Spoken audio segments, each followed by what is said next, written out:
Albert Einstein já dizia: todos somos gênios.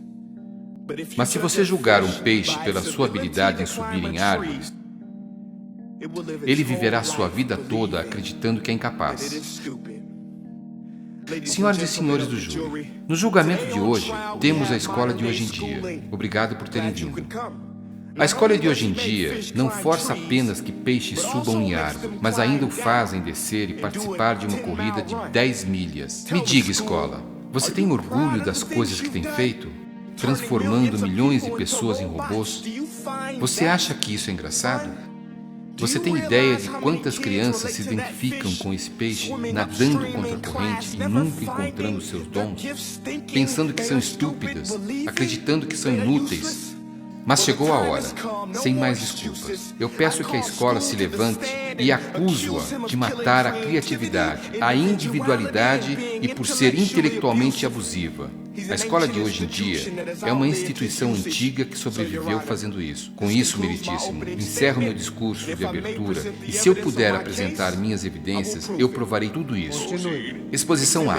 Isso é um telefone de hoje em dia. Vocês reconhecem isso? Isso é um telefone de 150 anos atrás. Grande diferença, não? Acompanhem meu raciocínio. Isso é um carro de hoje em dia.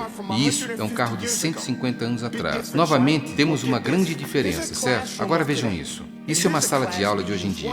E isso é uma sala de aula de 150 anos atrás. Isso não é uma vergonha? Em mais de um século, nada mudou. Você ainda diz que prepara as crianças para o futuro?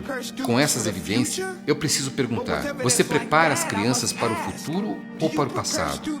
Eu analisei seu passado e cheguei à conclusão de que você foi feita para treinar pessoas e trabalharem em fábrica, o que explica por que você coloca os alunos em fila. Tudo bonito e agradável. Pede para elas ficarem sentadas, levantar a mão se quiserem falar, dão a elas pequenos intervalos e ainda dizem a elas que devem pensar. E as fazem competir por um A nas provas. A, uma letra que determina a qualidade de produtos. Eu sei, naquele tempo, tudo era diferente. Todos temos um passado. Eu também não sou nenhum Gandhi. Mas nos dias de hoje, nós não precisamos fabricar robôs, zumbis. O mundo mudou. Precisamos agora de pessoas que pensem de forma criativa, inovadora, com a habilidade de se conectar. Todo cientista diz que não existem dois cérebros iguais, e qualquer pai ou mãe com 2 ou mais filhos pode confirmar isso. Então nos explique por que você trata todos os estudantes como da mesma forma, ensinando a eles a mesma porcaria que deveria servir para todos. Cuidado com as suas palavras. Me desculpe, meritíssimo, mas se o médico prescreve o mesmo remédio para todos os seus pacientes, os resultados seriam trágicos. Muitas pessoas ficariam doentes e quando falamos da escola, é exatamente isso que acontece.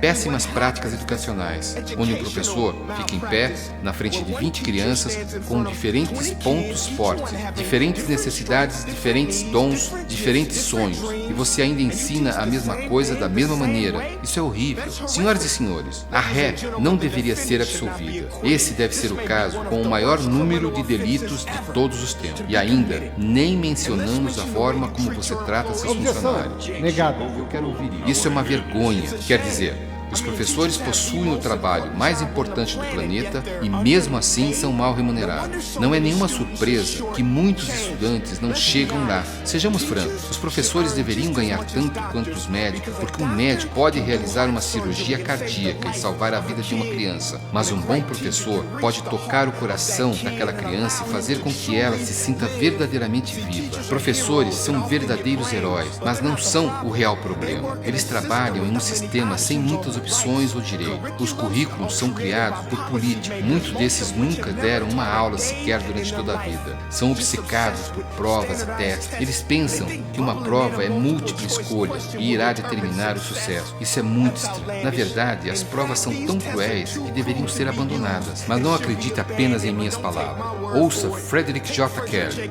O cara que inventou a prova disse: essas provas são muito cruéis para serem utilizadas e devem ser abandonadas. abandonadas. Senhoras e senhores do júri, se continuarmos seguindo por esse caminho, os resultados serão letais. Eu não tenho muita esperança na escola, mas eu tenho muita esperança nas pessoas. Se conseguirmos customizar o sistema de saúde, nossos carros, páginas do Facebook, então é o nosso dever fazer o mesmo com a educação. Dar um upgrade, mudar, acabar com esse espírito antigo da escola porque é inútil, a menos que estivéssemos trabalhando para trazer de volta o espírito de cada aluno. Esse deveria ser nosso real trabalho. Nada de senso comum. Ao invés disso, vamos tocar o coração de cada aluno e cada sala de aula. Claro que matemática é importante, mas não mais do que arte ou dança. Vamos dar chances iguais aos dons todos. Sei que tudo isso parece um sonho, mas países como a Finlândia estão fazendo coisas incríveis. Eles encurtaram o tempo na escola. Os professores são bem remunerados.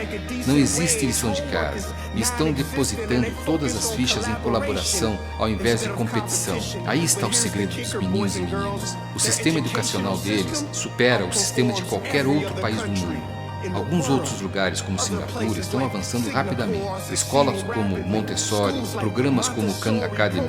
Não há apenas um caminho, mas precisamos nos mexer. Enquanto os estudantes são 20% da população, ao mesmo tempo são 100% todo o nosso futuro. Portanto, vamos escutar o seu sonho. Assim, não há o que não vamos conseguir atingir. Esse é o mundo em que eu acredito. Um mundo em que os peixes não serão mais forçados a subir em árvores. Encerro meu caso.